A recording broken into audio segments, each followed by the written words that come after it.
Hi. So I was watching the show The Hill Rising, and there's one segment that kind of bothered me a bit because I felt like it wasn't telling the whole story. It was one in which Crystal Ball is previewing the hellish future of a Biden administration. So I thought that maybe this was going to be about Biden's policies. I was like, oh, yes, thank you. Finally, a progressive show is going to do a thorough breakdown of Biden's policies. But no, of course not. This is kind of a bit of a stretch, a bit of a reach that she's predicting the hellish future of Biden's administration based on one state, which is Virginia, who is bottom last, their last place in workers' rights. Uh, which I thought is a bit of a reach as it is. How do you base an administration's 4 years based on one state that ranks last? So I decided to do some of the research, and then the bigger picture is that when I do the research, I was looking at the bottom states. And I find that a lot of the worst states for workers' rights the majority are actually Republican. So you, keep in mind, Virginia has recently been taken over fully by Democrats. But from what I researched, Mississippi, Alabama, Georgia, um, South Carolina. I know North Carolina is governed by a Democrat. South Carolina, Idaho. I think North Dakota is by a Democrat. And then I believe Tennessee is Republican. Louisiana's Democrat. Kansas is Democrat governed. And then Oklahoma is Republican, I believe. And so is Iowa, and then Florida, and then Wisconsin's Democrat. So there's like 14. Like if we just concentrate on the top 10, 1, 2, 3, 4, 5, 6, 7, 8, 9, 10. Top 10. I was looking at another list too, which is Business Insider. And in this list,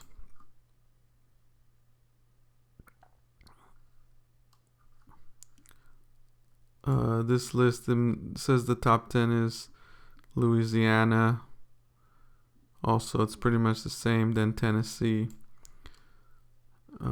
etc., etc. And it lists how they're the worst ranked. So the whole picture is basically, my point is that out of the bottom 10, 1, 2, 3, 4, 5, 6. 6 out of the bottom 10 are run by Republican governors. And I'll look it up. I was looking up governors. So there's the Wisconsin governor's Democrat, but when I look at North Dakota, Republican. And I go back, and if you look all these up, let's look up Idaho.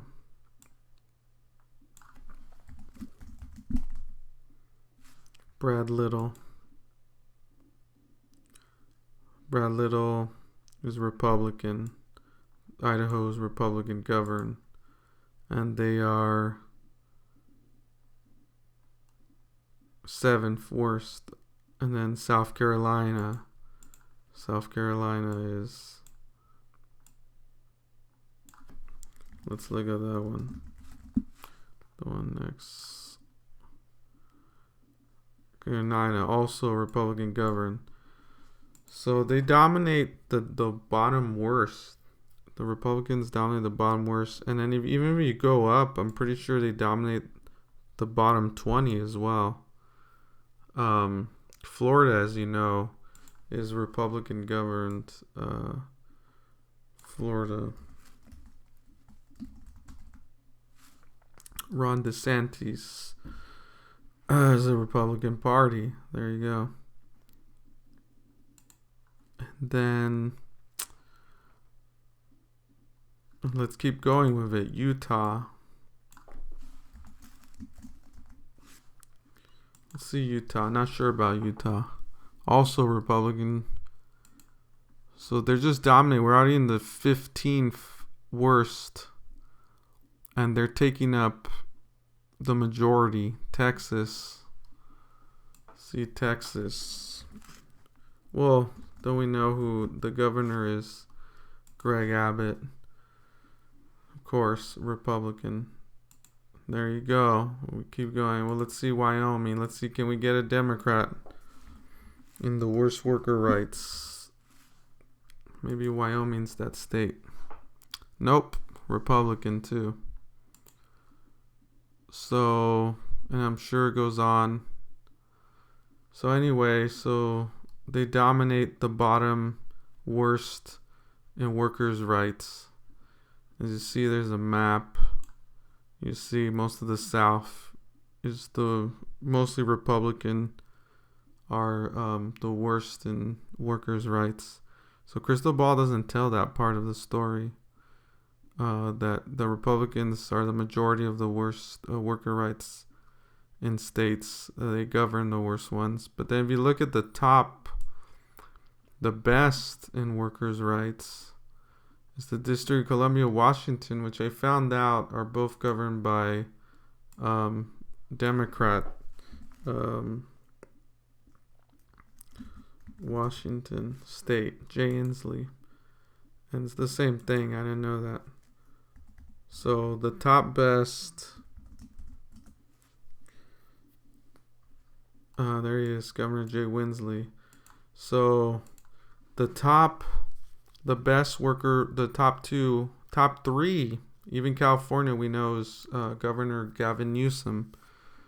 Mostly Democrat state, a blue state. They call it the bluest of blue. So the top three best states for workers' rights are Democrat.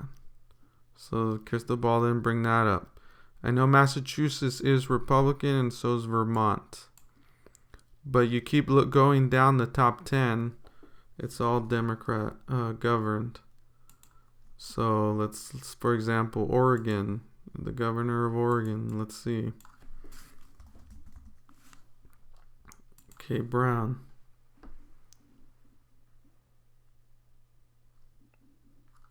So you just have to go to the page.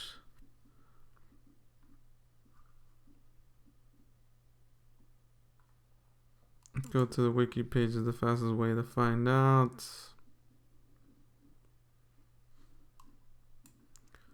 And as you see,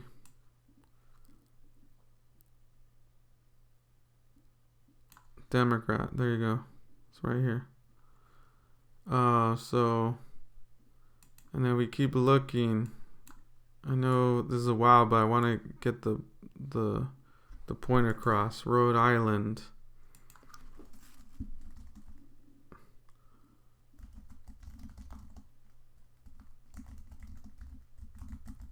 The best states for working rights.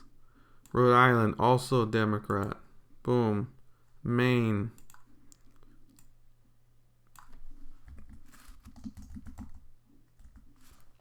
Janet Mills.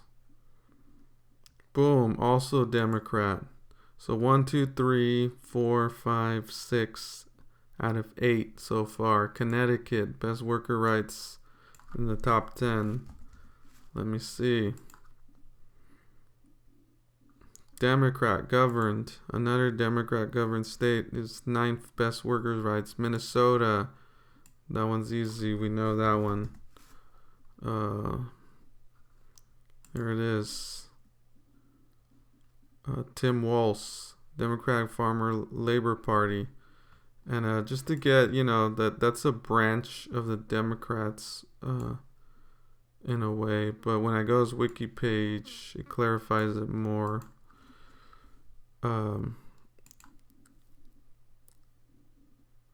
It says on his wiki page, makes it more clear that he is in Democratic Party. There you go. So boom, they take up, and then New York, I think, is also governed by mainly by Democrats. So the top 11, they take up 1, 2, 3, 4, 5, 6, 7, 8, 9 out of 11. They take up 8 out of the 10 best states for workers' rights. So the idea is that Krystal Ball does not mention this.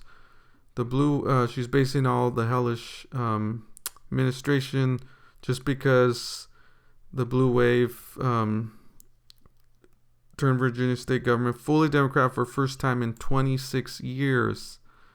That's also something to mention, is that it's been 26 years of not having Democratic control, that she doesn't even mention of those 26 years of policies. And just because they took over just in 2019, it's been barely even a year, about a year actually, since they took over. And just to base the next 4 years of an administration based on 1 year of what the Democrats did in one state is a bit of a stretch, I would say.